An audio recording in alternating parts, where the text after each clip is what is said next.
If you love great stories, you've come to the right place.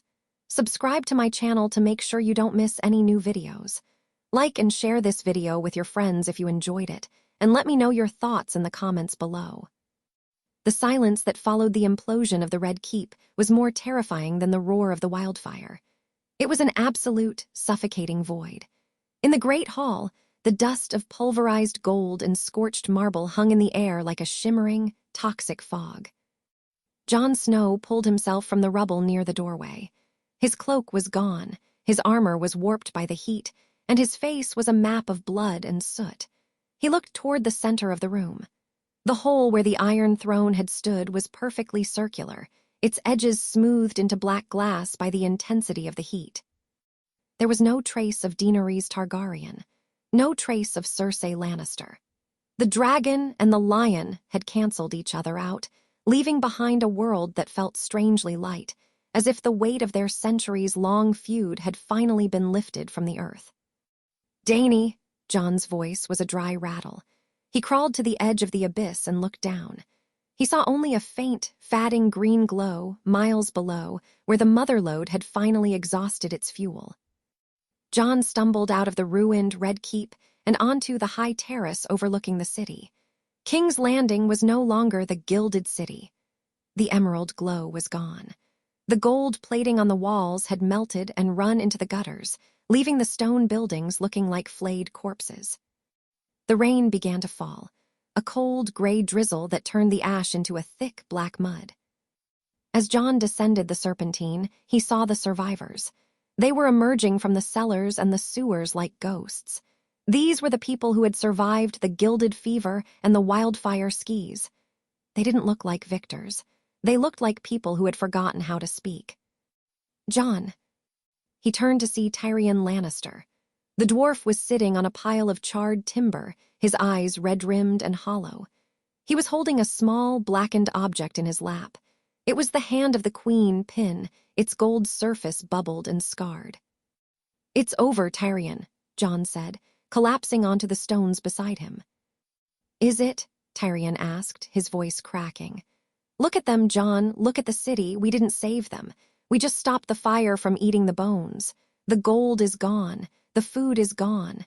The dragons are gone. We've given them a world of ash and told them it's freedom." As they sat in the ruins, a group of northern survivors approached, led by Tormund and a limping Davos Seaworth. They were dragging a prisoner, a man wrapped in a tattered, oil-stained robe. "We found him in the alchemist's tunnels, Jon," Tormund said, shoving the man forward. "He was trying to ignite a secondary cache. A backup, he called it." The man looked up. It was Qyburn. His face was half-melted, the skin hanging in translucent ribbons, but his eyes were wide and manic. He wasn't afraid. He looked like a man who had just seen the face of a god. "You're too late, King in the North," Qyburn hissed, a wet, bubbly sound. "The explosion in the throne room, it wasn't just a destruction. It was a transmission, the gold. It carries the frequency. The gilded ghost isn't dead, it's just distributed." "What are you talking about?" Jon demanded, grabbing the old man by his collar. "The coins," Qyburn laughed, a sound that ended in a spray of blood. "Every coin that survived the heat, every dragon and stag and copper in the pockets of the survivors. It's all linked now. The Queen's last command was silence, and the gold will enforce it. As long as men trade, as long as they crave the metal, they will carry her poison with them." Jon looked around at the survivors. Many of them were clutching small pouches of coins, the only things they had managed to save from their burning homes. He walked toward a woman who was huddled in a doorway, holding a single gold dragon to her chest. As Jon approached, he saw the faint, emerald pulse within the coin. The woman's skin was already beginning to show the gray, crystalline scabs of the fever. "Give it to me," Jon said softly. "No, it's all I have left," the woman cried, pulling away. "It's killing you," Jon said. He took the coin from her hand. It felt unnaturally heavy, and it vibrated with a low, malevolent hum. He threw it into a nearby puddle of standing water. The water instantly began to hiss and turn a toxic green. "The gold is the usurper," Jon realized, turning back to Tyrion and Davos. Not Cersei, not Daenerys, the metal itself. It's the thing that kept them on their thrones. It's the thing that built the walls and bought the wildfire. If we want a new world, we have to destroy the currency of the old one. Jon stood in the center of the muddy square. His voice, though hoarse, carried a new kind of authority, not the authority of a king, but the authority of a survivor. "Listen to me," Jon roared to the huddling masses. "The war is over, the queens are dead, but the poison remains. Throw away your gold, throw away your silver. It is the breath of the lioness and the heat of the dragon. If you keep it, you will turn to stone." At first, there was silence. Then, a single northern soldier pulled a gold stag from his belt and threw it into the mud. Then another, and another. Soon, the sound of metal hitting the mud was like a rhythmic drumbeat. Thousands of coins, the accumulated wealth of a dead empire, were discarded in the filth of the streets. "We need a place to put it," Tyrion said, standing up. "A place where no one will ever find it, a grave for the greed of the world." "The Blackwater," Jon said, looking toward the dark, churning bay. "We dump it into the deepest part of the sea. We let the salt eat the magic. We let the silt bury the debt." As the sun began to set on the first day of the new world, Arya Stark emerged from the ruins of the Alchemists' Guild. She was carrying something wrapped in a piece of scorched silk. She walked up to Jon and laid the object at his feet. It was the crown of the Conqueror, the Valyrian steel and ruby circlet that Daenerys had intended to wear. It was twisted, the rubies shattered, and the steel coated in a thin, irreversible layer of Lannister gold. "The last piece," Arya said. Jon looked at the crown. He didn't pick it up. He didn't feel the urge to put it on. He felt only a profound, soul-deep exhaustion. "The usurper's end," Jon whispered. A line of small boats is moving out into the center of the water. In the boats, the survivors are emptying chests of gold into the depths. The water glows green for a moment as each chest hits the bottom, then goes dark. The Gilded Saga was being buried at sea, but as the last chest was emptied, Jon looked toward the horizon. The sky was still gray. The air was still cold. They had destroyed the gold, but they still had to survive the winter. The meeting took place in the ruins of the Dragon Pit. It was the only place left in King's Landing with enough stone standing to provide shelter from the biting, soot-heavy wind. There was no gold here. Cersei had stripped the pit of its ornaments months ago to fund her gilded circuit. Now, it was just a hollow shell of blackened rock, smelling of old fire and new salt. A small circle of chairs had been salvaged from the debris. Sitting in them were the remnants of the great houses, or what was left of their leadership. Sansa Stark, her face pale but her eyes as sharp as northern flint. Yara Greyjoy, her skin tanned by salt and scarred by wildfire. Gendry Baratheon, his hands calloused from the forge and his eyes heavy with the weight of a name he never asked for. And Samwell Tarly, representing the citadel that no longer existed. At the center of the circle stood Jon Snow and Tyrion Lannister. "We are not here to crown a king," Jon began, his voice echoing against the vaulted ceiling. "The throne is a hole in the ground. The crowns are at the bottom of the Blackwater. We are here to decide if we want to remain a realm or if we are just a collection of survivors waiting for the cold to finish us." "The Iron Bank is gone," Tyrion said, packing the center of the pit. His shadow was long and distorted against the uneven floor. "Braavos is a graveyard of crystal statues. The gold we threw into the sea was the last liquid wealth in the world. We are starting at zero, my lords and ladies, below zero." "Then we start with what we have," Sansa said, her voice firm. "We have grain in the north, not much, but enough to share if the south can provide the stone and timber to rebuild the granaries. We don't need gold to trade, Tyrion. We need trust." "Trust is a currency that hasn't been used in this city for a long time," Yara Greyjoy countered, leaning back in her chair. "My people are sailors. We can move the supplies, but we won't do it for a realm that treats us like pirates the moment the sun comes out." "Then don't do it for a realm," Jon said, stepping into the center of the light. "Do it for the people who are currently freezing in the streets of this city. Do it because if we don't build something now, The silence that Cersei started will become the only thing left of us." The debate was interrupted by a sound that made everyone in the pit go silent. It was a low, rhythmic vibration, the sound of a massive heart beating.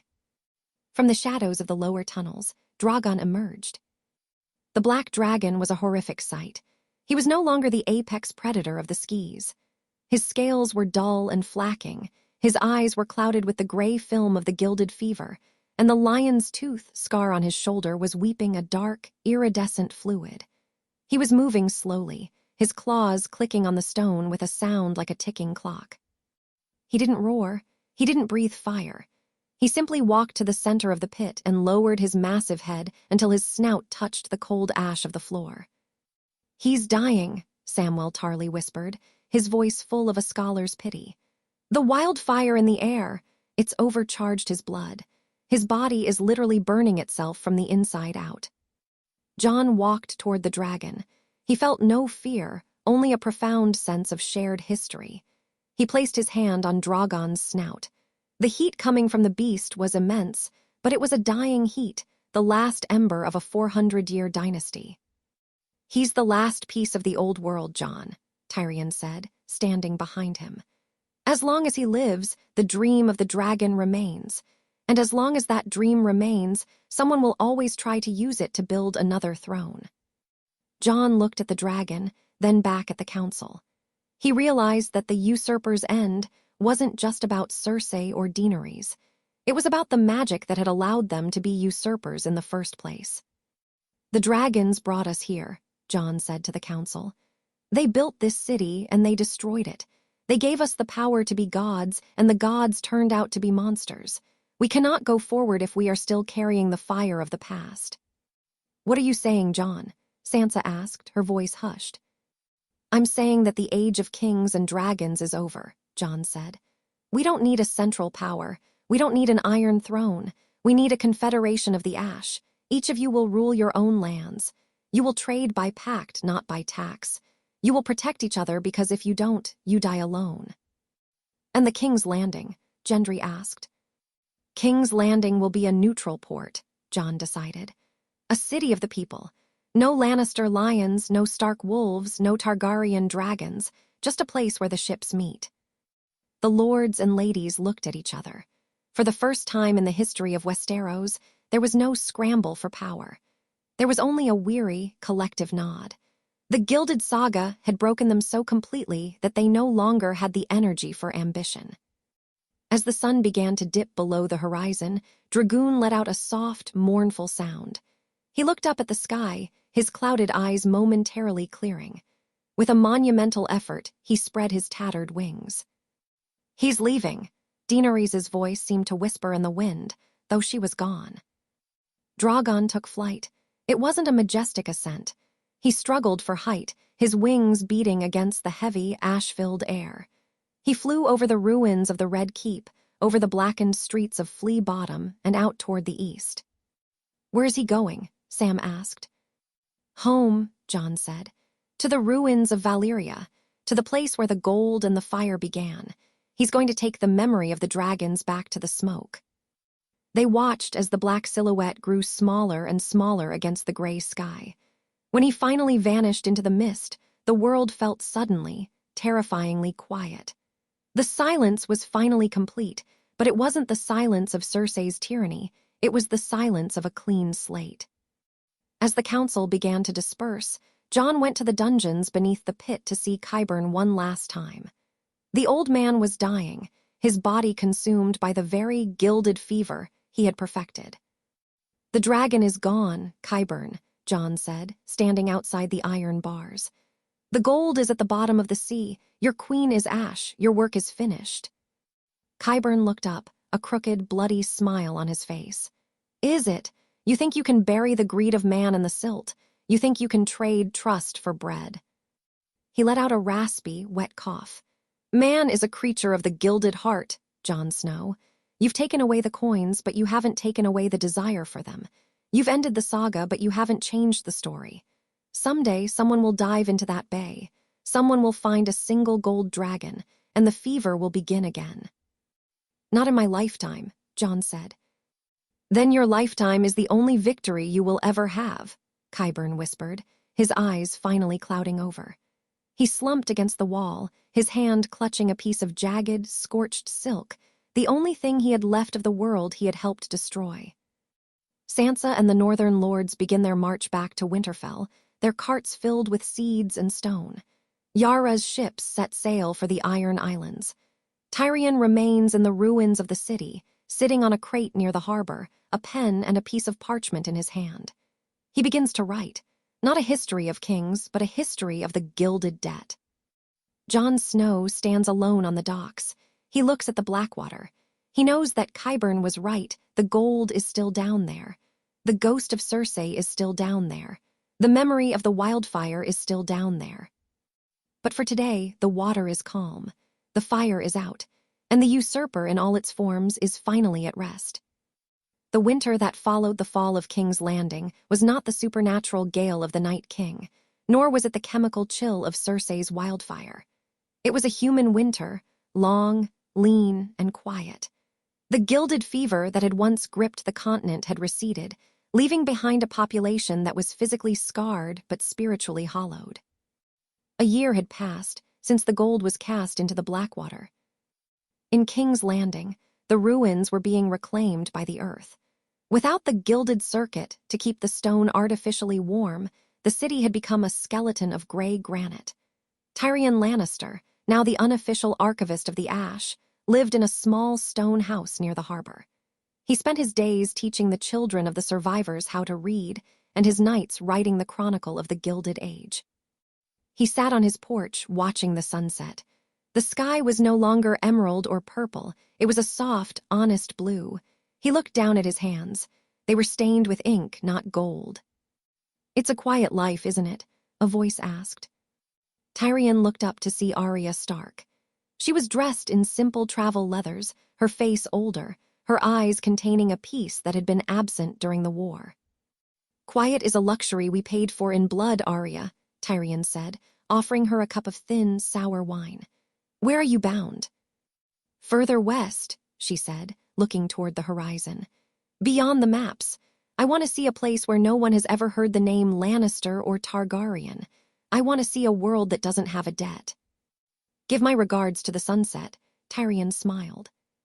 As Arya walked away, she passed a small patch of earth near the ruins of the Great Sept there. Pushing through a crack in a blackened, half-melted gold paving stone was a single, tiny green shoot. It wasn't gold. It wasn't silver. It was just a weed, the first life to grow in the soil of the capital since the fire fell.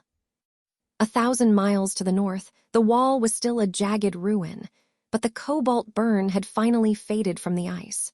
The breach at Eastwatch had become a gateway, not for the dead, but for the wild. Jon Snow rode a horse through the slush of the gift. He was no longer a king, a warden, or a lord commander.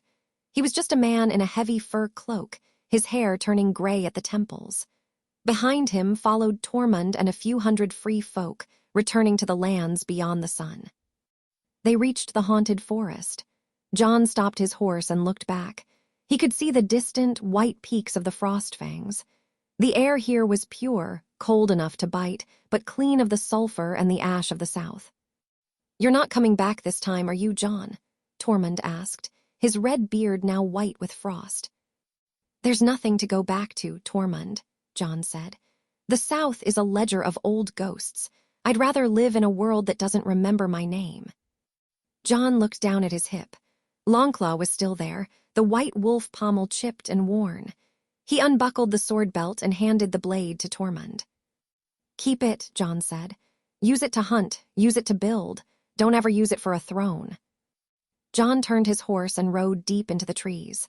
Ghost, the white wolf, trotted silently beside him. As they disappeared into the white mist of the true north, Jon Snow, the man who had died and lived, the man who had loved 2 queens and killed one, finally felt the weight of the gilded debt leave his shoulders. He was free. The scene shifts far to the east, across the smoking sea, to the ruins of Valyria. The volcanic mists still swirled around the shattered spires of the Dragon Lords. In the center of the largest ruin, atop a mountain of obsidian and volcanic ash, lay the remains of Drogon.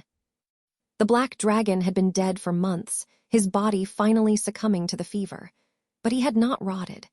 Because of the alchemical nature of his death, his body had been preserved, turned into a statue of black glass and shimmering, gray-gold scales. He looked like a monument to a forgotten age. Inside the hollow of his ribcage, something flickered.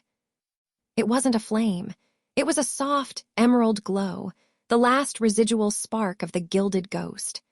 The gold that had been fused into his blood was still there, a tiny, pulsing ember in the dark of the ruins. The wind whistled through the dragon's ribs, a sound that mimicked a human whisper. Silence. But there was no one there to hear it. The smoke of Valyria continued to rise, and the emerald spark remained trapped in the stone. The debt was paid, but the currency was still in the world, waiting for a new age, a new greed, and a new story.